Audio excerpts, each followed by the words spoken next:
Hello everyone, welcome back to Ajith movie motives YouTube channel. నేను ఈ వీడియోలో రీసెంట్గా కన్నడలో రిలీజ్ అయిన గత వైభవ అనే మూవీని ఎక్స్ప్లెయిన్ చేయబోతున్నాను. మూవీ చాలా బాగుంది. ఈ మూవీలో హీరో పురాతన, హీరోయిన్ ఆధునిక వీళ్ళిద్దరూ ప్రతి జన్మలోనూ విడిపోతూ వస్తారు. ప్రతి జన్మలో వీళ్ళ ప్రేమ విడిపోవాలని ఒకరు శాపం పెడతారు. ఆ శాపం ఏంటి, చివరికి వీళ్ళు కలిసారా లేదా అనేదే మూవీ కదా. ఒక అందమైన ప్రేమ కథ ఇది. ఇంకా ఏం మాత్రం లేట్ చేయకుండా నేనైతే మూవీలోకి వెళ్ళిపోతాను. అంతకంటే ముందు మీకేం చేయాలో తెలుసు కదండి, చిన్న లైక్ అండ్ స్మైల్తో వీడియోని స్టార్ట్ చేసేయండి. మూవీ ఓపెన్ అవగానే ఇదిగో ఇప్పుడు మీ స్క్రీన్ మీద చూస్తున్నారు కదా, ఇతనే మన మూవీలో హీరో. పేరు పురాతన. ఇప్పుడు పురాతనకి వాళ్ళ ఫ్రెండ్ ఫోన్ చేసి, ఒరే మామ, సోషల్ మీడియాలో నీ ఫోటో వైరల్ అవుతుంది, ఎవరో ఒక అమ్మాయి, ఆ అమ్మాయి కూడా చూడడానికి అందంగా ఉందిరా, ఆ అమ్మాయి నీ ఫోటో గీసి ఇతను ఎక్కడైనా ఉంటే నాకు చెప్పండి అని పోస్ట్ వేసింది. ఈ ఫోటో అని ఆ అమ్మాయి ఎందుకు పోస్ట్ చేస్తుంది, అయినా నువ్వెవరో కూడా ఆ అమ్మాయికి తెలియదు కదా, మరి ఎలా నీ ఫేస్ ని డ్రాయింగ్ చేస్తుంది, నాకెందుకు ఆ అమ్మాయి నిన్ను ఆ పనికే పిలుస్తున్నట్టుంది మావా అని చెప్తాడు. దాంతో పురాతన కూడా ఎగ్జైట్ అయ్యి, అవునా నిజమా, ఓకే ఆ అమ్మాయి ఫోటో సెండ్ చేయని. ఆ అమ్మాయి ఫోటోస్ చూసిన తర్వాత ఆ అమ్మాయి వేసిన డ్రాయింగ్ చూస్తే సేమ్ పురాతన లాగే ఉంటుంది. ఆ అమ్మాయికి మెసేజ్ చేస్తాడు, మీరు డ్రాయింగ్ వేశారు కదా, అతను ఎవరో కాదు నేనే, నన్నే మీరు కలవాలనుకుంటున్నారా అని అడిగితే, అవునండి నేను మిమ్మల్ని కలవాలి, మీతో కొన్ని విషయాలు మాట్లాడాలి అని చెప్తుంది. దాంతో పురాతన, సరే మా ఇంటికి వచ్చేయండి, నేను అడ్రస్ పెడతానని చెప్తే, నేను రావడం కుదరదండి, నేనే ఇక్కడ అడ్రస్ పెడతాను, మీరే నన్ను కలవడానికి రండి అని చెప్తుంది. పక్కనున్న ఫ్రెండ్ ఏమో, అంటే మావా అని వెటకారంగా మాట్లాడుతూ ఉంటాడు. పురాతన వాళ్ళ నాన్న ఒక సైక్రాటిస్ట్ అండ్ ఆల్సో రైటర్ కూడా, చాలా మంచి కథలు రాస్తూ ఉంటాడు. ఇప్పుడు పురాతన వాళ్ళ అమ్మ నాన్నతో, నాన్న నిన్న ఈరోజు ఒక అమ్మాయిని కలవడానికి వెళ్తున్నాను అని వెళ్తే, నీ కొడుక్కి పెళ్లి సంబంధం చూడాల్సిన పని లేదేమో అని పురాతన వాళ్ళ అమ్మతో చెప్తాడు వాళ్ళ నాన్న. ఆధునికాన్ని కలవడానికి దూరంగా ఉన్నా కూడా సరే ఎగ్జైటెడ్ గా పురాతన అండ్ వాళ్ళ ఫ్రెండ్ ఇద్దరు బయలుదేరుతారు. వెళ్తున్న దారిలోనే ఒక మెడికల్ షాప్ దగ్గర ఆపి, మామ వెళ్ళి అది తీసుకోరా, అది ఉంటేనే కదా సేఫ్టీ అని చెప్పడంతో వెళ్ళి ప్రొటెక్షన్ తీసుకొస్తారు. అక్కడ పురాతన వాళ్ళ ఫ్రెండ్కి తెలిసిన వాళ్ళు ఉండడంతో ఎలాగోలాగా మేనేజ్ చేసి బూస్ట్ తీసుకోవడానికి వచ్చినట్టు యాక్టింగ్ చేసి వచ్చేస్తాడు. ఆ తర్వాత పురాతన ఫ్రెండ్తో, సరేరా నేను ఒక్కడనే వెళ్తాను, జాగ్రత్తగా వెళ్తానులే, ఒకవేళ ఏదైనా ఈ హనీ ట్రాప్ లాగా ఏదైనా ట్రాప్ అయితే నేను నీకు ఫోన్ చేస్తాను, ఫోన్ నీ దగ్గరే ఉంచని, నేను నా జాగ్రత్తలో ఉండే వెళ్తానని పురాతన ఆధునికాన్ని కలవడానికి వెళ్తాడు వాళ్ళ ఇంట్లోకి. ఫైనలీ అక్కడికి వెళ్ళిన తర్వాత ఆధునికాన్ని చూసి, ఫోటోల కంటే లైవ్లోనే చూడడానికి బాగుందని అనుకుంటాడు. మీ ఇల్లు కూడా చాలా బాగుందని ఆధునికకి కాంప్లిమెంట్ ఇస్తాడు. అండ్ ఆల్సో ఆధునిక పురాతనతో, చెప్పండి కాఫీ తీసుకుంటారా పాలు తీసుకుంటారా అంటే, ఫస్ట్ పాలతోనే స్టార్ట్ చేద్దామని పాలు ఇవ్వమంటాడు. పాలు ఇచ్చిన తర్వాత, ఇందులో నేను బూస్ట్ కలుపుకోవచ్చు అని బ్యాగ్లో ఉన్న థింగ్స్ అన్నీ చూపిస్తే, మీ బ్యాగ్లో ఏంటి ఏవేవో ఉన్నాయని అడిగితే, అదంతా నేను ఎందుకు తెచ్చానో ఇంకొద్దిసేపట్లో నీకే అర్థమవుతుంది అని చెప్తాడు. బూస్ట్ తాగుతూ ఒకరితో ఒకరు మాట్లాడుకుంటూ ఒకరి గురించి ఒకరు తెలుసుకుంటారు. ఆధునికకి 2 years క్రితమే యాక్సిడెంట్ అయింది. ఆ యాక్సిడెంట్లో గతానికి సంబంధించిన కొన్ని జ్ఞాపకాలు మర్చిపోయిందని ఆధునిక పురాతనతో చెప్తుంది. అట్లా ఎంతసేపు మాటలతో వచ్చిన పని చేద్దామని ఆధునికకి దగ్గర అవడానికి ప్రయత్నిస్తుంటే, పురాతన్ అది కాదండి, నేను మిమ్మల్ని ఇక్కడికి పిలవడానికి ఒక కారణం ఉంది, ఆ కారణం ఏంటో నాకు తెలుసు కదా, పదండి లోపలికి వెళ్దామని అంటే, అలా కాదు, ఇప్పుడు నేను చెప్పబోయే విషయం మీరు నమ్మకపోయినా పర్లేదు, దయచేసి నన్ను కామెడీగా చూడకండి. అదేంటంటే మనం ఇద్దరం ఇంతకు ముందే 2 సార్లు కలిసాము, 2 జన్మల్లో, ఆ జన్మలో మనం ప్రేమించుకొని విడిపోయామని అంటే పురాతన్ నవ్వుతాడు లోపలనే. నాకు తెలుసు మీరు నమ్మరని, నవ్వుతారని, కానీ ఇదే నిజం, నీకు చెప్తాను గత జన్మలో మనకేం జరిగిందని, మీకేమైనా గుర్తొస్తుందో ఒకసారి ఆలోచించి చూడండి అని ఫస్ట్ జన్మలో వీళ్ళిద్దరూ ఎలా కలిసారనే దాని గురించి చెప్తుంది. కట్ చేస్తే దేవలోకం, రాక్షస లోకం. దేవలోకంలో దేవకుమారి అనే ఒక దేవత ఉంది. ఆ జన్మలో ఆధునికానే దేవకుమారిగా ఉంటుంది. దేవకుమారి చూడ్డానికి చాలా అందంగా ఉంటుంది. ఇంత పెద్ద అందగత్య ఎవరిని పెళ్లి చేసుకుంటుందో గాని చాలా అదృష్టం అంటారు వాడని దేవలోకంలో ఉన్న వాళ్ళందరూ డిస్కస్ చేసుకుంటూ వరుణ్ను వెతుకుతూ ఉంటారు దేవకుమారికి. దేవలోకంలో ఉన్న వాళ్ళు, రాక్షస లోకంలో ఉన్న వాళ్ళు సముద్రంలో అమృతం కోసం గొడవ పడుతూ ఉంటారు. ఈ అమృతాన్ని దక్కించుకోవాలంటే చాలా కష్టం, ఎంతో శక్తి సామర్థ్యాలు కలిగి ఉంటేనే తప్ప వాళ్ళకి అమృతం దక్కదు. దేవలోకంలో ఉన్న వాళ్ళు అండ్ రాక్షస వంశంలోకి చెందిన చాలా మంది బలవంతులు దీనికోసం పోరాడుతూ ఉంటారు. ఆ అమృతానికి కాపలాగా ఒక పెద్ద పాము ఉంటుంది. ఆ పాముని ఎలాగైనా వధించి ఎవరైతే ఆ అమృతాన్ని తీసుకెళ్తారో వాళ్ళకే ఆ అమృతం చెందుతుంది.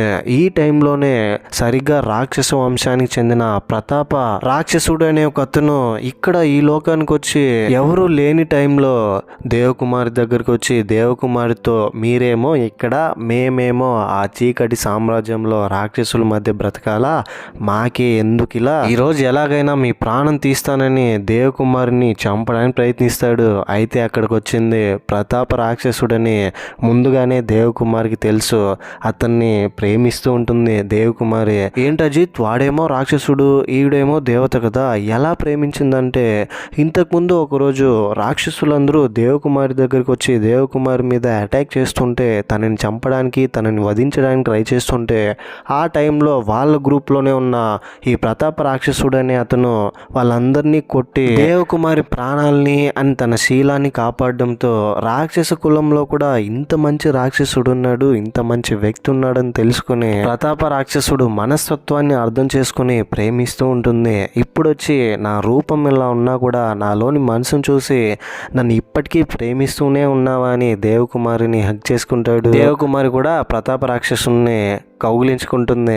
సరిగ్గా అదే టైంలోనే దేవకుమారి వాళ్ళ అన్న అక్కడికి వస్తాడు. అక్కడికి వచ్చి అమృతం ఈసారి మనకే దొరికింది, ఆ రాక్షస వంశం ఇక మీదట నాశనం అయిపోతుంది, మనం శక్తివంతులుగా అమరులుగా మారిపోతున్నాము, మనకింకా చావే లేదు, పోరాటంలో సాక్షాత్తు ఆ పరమశివుడే మనకే అమృతం రావడానికి హెల్ప్ చేశాడు, ఇదిగో ఈ అమృతాన్ని నువ్వు కూడా తాగి అమరులైపోని అమృతాన్ని ఇస్తూ ఉంటే రక్తపు వాసన వస్తుంది, ఈ ప్లేస్ లో రక్తం వాసన, రాక్షస వంశానికి సంబంధించిన వాళ్ళు ఎవరో వచ్చారు, వెళ్ళి వెతకండి అని వాళ్ళ భటులతో చెప్తే ఇదంతా దాక్కొని వింటున్న ప్రతాప రాక్షసుడు నేను ఎందుకు భయపడాలి, అమ్మాయిని ప్రేమించాను, పిల్లని అడిగితే తప్పేముందని నేరుగా దేవకుమారి వాళ్ళ అన్న దగ్గరికి వచ్చి చూడండి నేను రాక్షసున్నే కావచ్చు, కానీ మీ దేవత మీ చెల్లి దేవకుమారి నన్ను ప్రేమిస్తుంది, నేను కూడా తనని ప్రేమిస్తున్నాను, మా ఇద్దరి ప్రేమని అంగీకరించి మాకు పెళ్లి చేయండి అని దేవకుమారి వాళ్ళ అన్నతో అంటే పక్కనే ఉన్న దేవకుమారి కూడా ఇందుకు ఒప్పుకోవడంతో దేవకుమారి వాళ్ళ అన్నకి కోపం రాకుండా ప్రతాప రాక్షస నా చెల్లిని నీకిచ్చి పెళ్లి చేస్తున్నాను, రాక్షస వంశంలో నీలాంటి మంచి వ్యక్తి ఉన్నాడని నేను ఇన్ని రోజులు గుర్తించలేకపోయానని నమ్మించి అతన్ని హగ్ చేసుకుని కత్తితో పొడిచి నమ్మక ద్రోహం చేసి చంపేస్తాడు. కళ్ళ ముందే సొంత అన్న ప్రేమించిన ప్రతాప రాక్షసుని చంపేయడంతో నేను కూడా నా స్వామితోనే బ్రతుకుతానని తను కూడా విషం తాగి అక్కడికక్కడే చనిపోతుంది, అమృతాన్ని తాగకుండా. వచ్చే జన్మలో అయినా మేమిద్దరం కలుసుకుంటాం, మా మరణం దేహానికే తప్ప మా ప్రేమ కాదని చెప్పి చనిపోతుంది. ఇద్దరిని చూసి ఇద్దరి శవాలకి శాపం వేస్తాడు అతను, మీరు ఈ జన్మలో కాదు ఎన్ని జన్మలు ఎత్తినా మీరు ఎప్పటికీ కలవరు ఇదే నా శాపం అని చేస్తే ఇప్పుడు ప్రజెంట్ లో ఆధునిక పురాతనతో ఇదంతా చెప్తే పురాతన నవ్వుతాడు. ఏంటండి మీరు, ఈవిడేమో దేవతనంట నేనేమో రాక్షసునంత భలే చెప్పింది కదా అని మనసులో అనుకుని, ఏమండి మీరు చెప్పిన కథలో నా పాత్ర నాకు గుర్తు రావట్లేదని ఎటకారంగా మాట్లాడతాడు. నాకు ఈ జన్మ కాదు ఇంకో జన్మ గుర్తొచ్చిందని ఇంకో జన్మ గురించి చెప్తే, ఇంకో జన్మ అయితే చెప్పని ఆధునిక చెప్తే ఆ జన్మ గురించి చెప్తాడు. నేను పోర్చుగీస్ లో సముద్రపు పడవలో ఉన్నాను, ఆ టైంలో నువ్వు అడుక్కోవడానికి అక్కడికి వచ్చావు, పాపం పోయిన జన్మలో నువ్వు అడుక్కునే అమ్మాయి, నీకు మాటలు కూడా రావు, మూగ అమ్మాయి నువ్వు, నిన్ను చూసి జాలిపడి నా పడవలోకి ఎక్కించుకున్నాను, కొంతమంది మనల్ని అటాక్ చేయడానికి వచ్చారు, వాళ్ళతో ఫైట్ చేసి నిన్ను కాపాడుకున్నాను, షిప్ కి రంధ్రం పడడంతో నీళ్లు ఎక్కువైపోవడంతో వెయిట్ ఎక్కువైపోయింది, ఎవరో ఒకరు కిందకి దూకేయాలి సముద్రంలోకి, ఆ టైంలో నీ ప్రాణాలు కాపాడాలని సముద్రంలో దూకి నేను చనిపోయాను, ఇది జరిగింది, పాపం నువ్వు మూగ అమ్మాయి అనుకుంటే నీకు మాటలు వస్తుంది, కావాలనే మూగ అమ్మాయిగా నటించావని క్లైమాక్స్ లో ట్విస్ట్ రివీల్ చేస్తాడు. ఇదంతా కేవలం కల్పిత కథ, పురాతన వెటకారంగా ఆధునికతో చెప్తాడు. టైటానిక్ లాగా కథ చెప్పడంతో అప్పటికప్పుడు పురాతన క్రియేట్ చేసి చెప్పిన కథలాగా ఆధునికకు అర్థమవుతుంది. ఈ జన్మలో మనం ఇలా కలిసామని జరిగిందంతా ఆధునికతో చెప్తే ఆధునిక చాలే నేను వెళ్ళి ఫ్రెష్ అప్ అయ్యి వస్తానని లోపలికి వెళ్తుంది. తను వచ్చిన తర్వాత ఫ్రూట్స్ తింటూ ఉంటే భోజనం అయిపోయింది, పలహారాలు అయిపోయింది, మనం వచ్చిన పని లోపల రూమ్ కి వెళ్దామని అంటే పద రూమ్ లోకి తీసుకెళ్తానని లోపలికి తీసుకెళ్తుంది. అక్కడికి వెళ్ళిన తర్వాత పెయింటింగ్ ఉంటుంది, ఆ పెయింటింగ్ లో పురాతన బొమ్మ ఉంటుంది. సడన్ గా రూమ్ లోపల ఫ్యాన్ వేయడంతో ఫ్యాన్ గాలికి ఒక బుక్ లోని పేపర్స్ అంతా బయట పడిపోతుంది రూమ్ మొత్తం.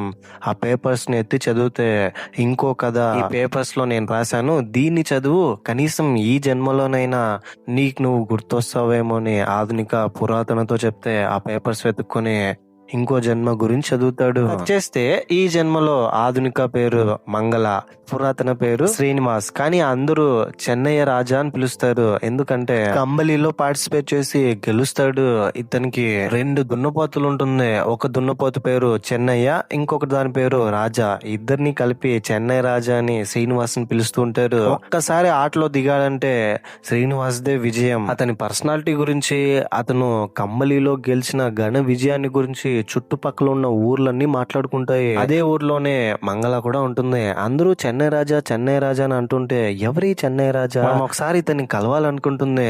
దాంతో ఆ ఏరియాలో అన్ని ఇళ్లకి పాల డిస్ట్రిబ్యూషన్ చేసే భాస్కర్ అనే ఒక అతన్ని, చూడు భాస్కరు, నీకు ఈ ఊర్లో అందరూ తెలుసంటగా, చెన్నై రాజా తెలుసా అంటే, తెలవడం ఏంటి, నా పాలు తాగే కంబలిలో ఆయన గెలుస్తున్నాడని చెప్తాడు.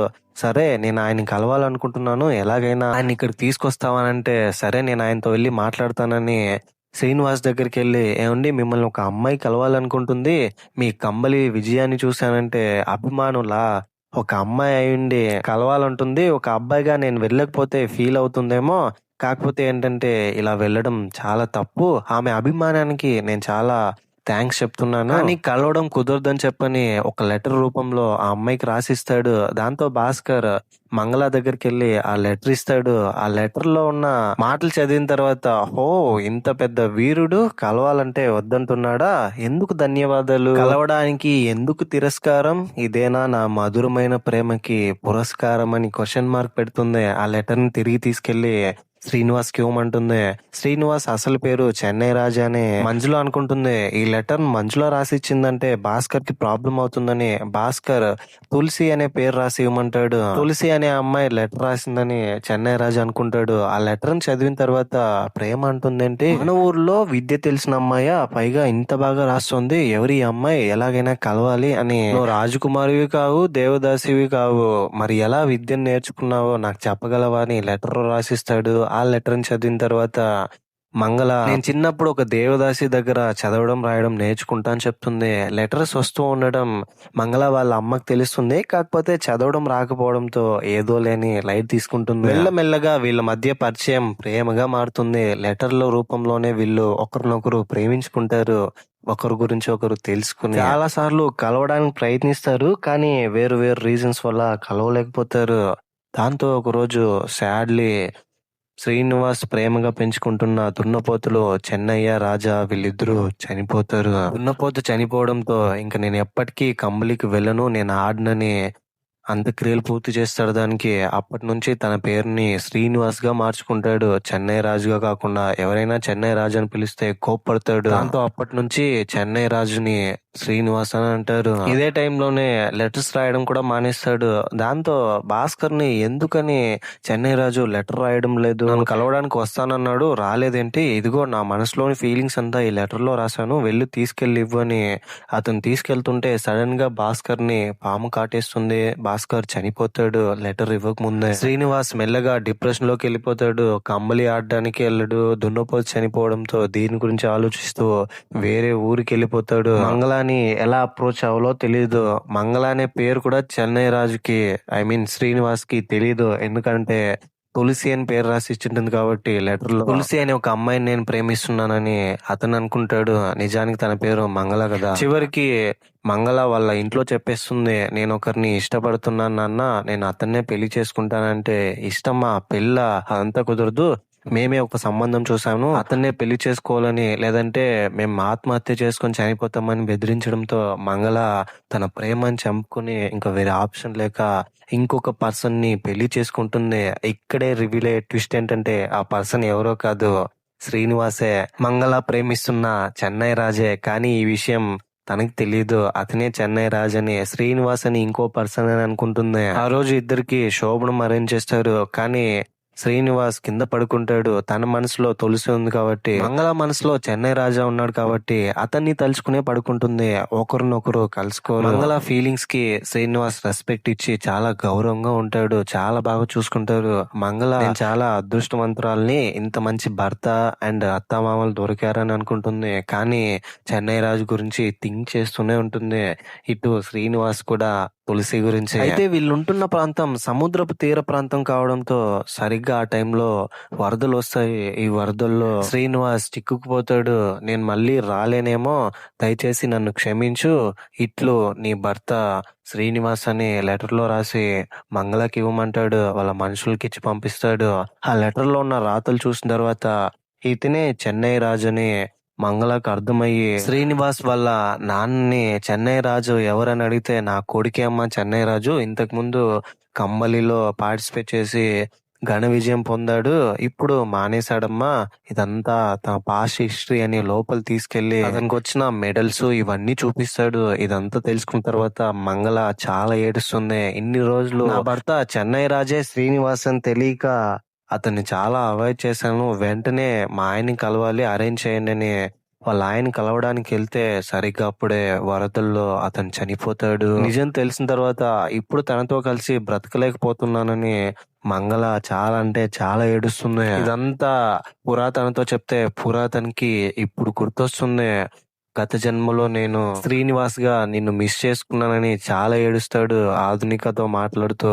నిజానికి నువ్వే తులసి అని నాకు అప్పుడు తెలిసింది. మీ అమ్మ నాతో పాలవాడు భాస్కర్ గురించి చెప్పింది, ఏవేవో లెటర్స్ వస్తాయని, ఆ లెటర్ ని నా కూతురే చదివి అతనికి చెప్తుండేదని, పాము కాటు వల్ల చనిపోయాడని చెప్పింది. దాంతో ఆ తులసి ఎవరో కాదు నువ్వే అని తెలిసింది. కానీ నిన్ను కలవడానికి వస్తున్న సమయంలోనే వరదల్లో ఇరుక్కుని నేను చనిపోయానని జరిగిందంతా చెప్తాడు. ఆధునిక పురాతన్ని హక్ చేసుకుని చాలా ఏడుస్తుంది, కనీసం ఇప్పటికైనా మనం కలిసామని. ఆ తర్వాత పురాతన్ వాళ్ళ ఇంటికి వచ్చి వాళ్ళ నాన్నతో, నాన్న నేను ఒక అమ్మాయిని కలిశాను, ఇది సైన్స్ అనుకుంటావో లేదా ప్రేమ అనుకుంటావో మూఢనమ్మకం అనుకుంటావో ఏమనుకుంటావో నాకు తెలియదు, కానీ ఒక అమ్మాయిని కలిశాను, ఆ అమ్మాయితో నాకు గత జన్మలోనే రిలేషన్షిప్ ఉందని జరిగిందంతా వాళ్ళ నాన్నతో చెప్తే వాళ్ళ నాన్న స్మైల్ ఇచ్చి, రే నీకేమైనా పిచ్చి పట్టిందా, ఇదంతా నేను కథ రూపంలో రాశానురా, నా కథని చదివి ఒక అమ్మాయి తన లైఫ్ లో జరిగినట్టు తనే మంగళగా ఫీల్ అయిపోయి తెగ రియాక్ట్ అయిపోతూ ఉంటుంది, తను నా పేషెంట్,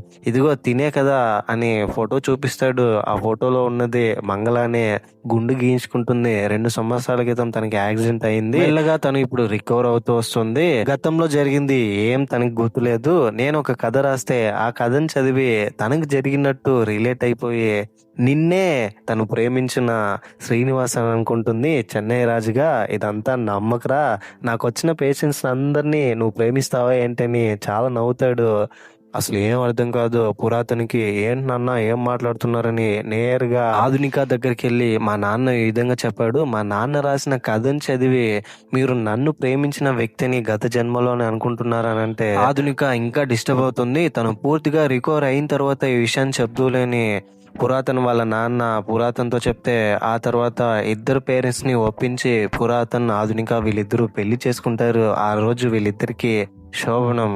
ఆధునికతో పురాతన్, నేను నీతో ఒక విషయం చెప్పాలి, మా నాన్న రాసిన కథని నువ్వు చదివి నువ్వే ఆ కథలో ఉన్నట్టు ఊహించుకున్నావని చెప్పాడు, ఇది నిజమేనానంటే ఆధునిక నవ్వి, నాకు గత జన్మలో జరిగిందంతా గుర్తొచ్చి మీ నాన్నకు చెప్తే మీ నాన్న దాన్ని కథ రూపంలో రాసి నీతో ఇలా చెప్పాడా, నాకు యాక్సిడెంట్ అయ్యి మీ నాన్న దగ్గర ట్రీట్మెంట్ తీసుకోవడం నిజమే, అప్పుడప్పుడు నాకు సబ్ కాన్షియస్ గా ఇవన్నీ గుర్తుకొచ్చేది, అదంతా రాసి మీ నాన్నకు చూపించాను, మీ నాన్న ఈ విధంగా నీతో చెప్పింటాడు, మీ నాన్న రాసినట్టు అని చెప్తుంది. కావాలంటే మీ నాన్నగారు రాసిన బుక్ చదవండి, ఎందుకంటే ఆయన రాసిన కథ నేను చెప్పింది మాత్రమే, కానీ మీకు నిజంగానే మీరు శ్రీనివాస్గా నన్ను తులసిగా గుర్తుపట్టినట్టు మీకు గుర్తొచ్చిందని అన్నారు కదా, ఖచ్చితంగా ఇది నిజమే, మనం గత జన్మలో కలిసాం, ఇది జరిగిందని చెప్తే ఒక్క నిమిషం నేను మా నాన్నతో మాట్లాడొస్తానని పురాతన్ వాళ్ళ నాన్న దగ్గరికి వెళ్ళి, నాన్న అదొక పిచ్చి దానిలాగా ఉంది, రాసిన కథ అంతా తను చెప్పిందని అంటుంది, చాలా ఫన్నీగా ఉంది నాన్న అంటే, నేను రాసిన బుక్ లో చివర్లో ఇంకొక క్రాఫ్ట్ రాశాను, దాన్ని ఇంకా నువ్వు చదవలేదు కదా, దాన్ని చదివితే నీకు అర్థమవుతుందని చెప్తాడు. వెంటనే నేను మా నాన్న క్లినిక్ వెళ్ళి ఆ బుక్ లో చివరి భాగంలో ఏముందో తెలుసుకోవాలని ఆధునికతో చెప్పి ఆ బుక్ ని చదవడానికి వెళ్తాడు. వెళ్ళి ఆ బుక్ ని చదివి తిరిగి వస్తున్న సమయంలో ఒక జాతరలో టైర్డ్ గా అనిపించి ఎందుకనో కారు ఆపేస్తాడు. ఈ లోపే ఆధునికకి జన్మ జన్మలకి మీరు కలవరని వాళ్ళ అన్న పెట్టిన శాపం గుర్తొస్తుంది. వెంటనే పురాతన్కి ఏదైనా అవుతుందేమో అని పురాతన్ దగ్గరికి వెళ్ళిపోతుంది. అక్కడికి వెళ్ళిన తర్వాత జాతరలో ఒక దున్నపోతు పురాతన్ మీద అటాక్ చేయడానికి వస్తే పురాతన్ దాన్ని చాలా ధైర్యంగా హ్యాండిల్ చేస్తాడు. దున్నపోతుతో పోరాడి అతను కాపాడుకుంటాడు. ఆ తర్వాత ఆధునిక దగ్గరికి వెళ్ళి నేను ఆ బుక్ లో చివరి భాగంలో ఏముందో తెలుసుకున్నాను. అందులో మా నాన్న ఏం రాశాడంటే అందులో ఏముందో నాకు తెలుసులే, అయినా సిటీలో పుట్టి పెరిగిన వాడికి దున్నపోతుల్ని ఎలా హ్యాండిల్ చేసి ఆపాలో ఎలా తెలుసు, నువ్వు ఖచ్చితంగా నా శ్రీనివాస్వే, నా చెన్నై రాజా అని గట్టిగా హగ్ చేసుకుంటుంది. ఆ బుక్ లో నిజానికి ఏముంటుందంటే పురాతన్ వాళ్ళ నాన్న కూడా వీళ్ళిద్దరూ గత జన్మలో నిజంగానే కలిశారు, ఇప్పుడు ఈ జన్మలో కూడా కలవరని రాసుంటుంది. దున్నపోత నుంచి తప్పించుకోవడంతో జాతరలో మిగతా ప్రజలందరినీ కాపాడడంతో అక్కడున్న పంతులు గారిని తీర్థం చెల్లమంటాడు. పంతులు గారు తీర్థం చెల్లిన తర్వాత ఆధునికకి వాళ్ళ అన్నగా కనిపిస్తాడు. ఏ జన్మలో చేసిన పాపాన్నో ఇప్పుడు కడిగేసుకుంటున్నానని చెప్పి తీర్థం వేయడంతో ఈ జన్మలో ఆ జన్మలో వీళ్ళిద్దరిని విడగొట్టినందుకు కలుపుతున్నట్టు చూపించి మూవీని ఏం చేస్తారు, ఆధునిక పురాతన ఈ జన్మలో ఫైనలీ వాళ్ళ ప్రేమని కాపాడుకొని దగ్గర అవుతారు, ఒకరినొకరు కలుసుకొని హ్యాపీగా ఉంటారు. Happy ending. ఈ మూవీపై మీ ఒపీనియన్ ఏంటి, నా ఎక్స్ప్లెనేషన్ మీకు ఎలా అనిపించింది అనే దాన్ని ఏదో ఒకటి కింద కమెంట్ బాక్స్ లో తప్పకుండా నాతో షేర్ చేసుకోండి. అండ్ ఇలాంటి కైండ్ ఆఫ్ మరిన్ని మూవీస్ అండ్ ఎక్స్ప్లెనేషన్ వీడియోస్ కోసం మన ఛానల్ ని సబ్స్క్రైబ్ చేసి బెల్ ఐకాన్ క్లిక్ చేసేయండి. ఇంకో ఇంట్రెస్టింగ్ మూవీ ఎక్స్ప్లెనేషన్ వీడియోతో మీ ముందుంటాను. అంతవరకు సేఫ్ గా ఉండండి, నవ్వుతూ ఉండండి, నవ్విస్తూ ఉండండి. Thank you. జై హింద్.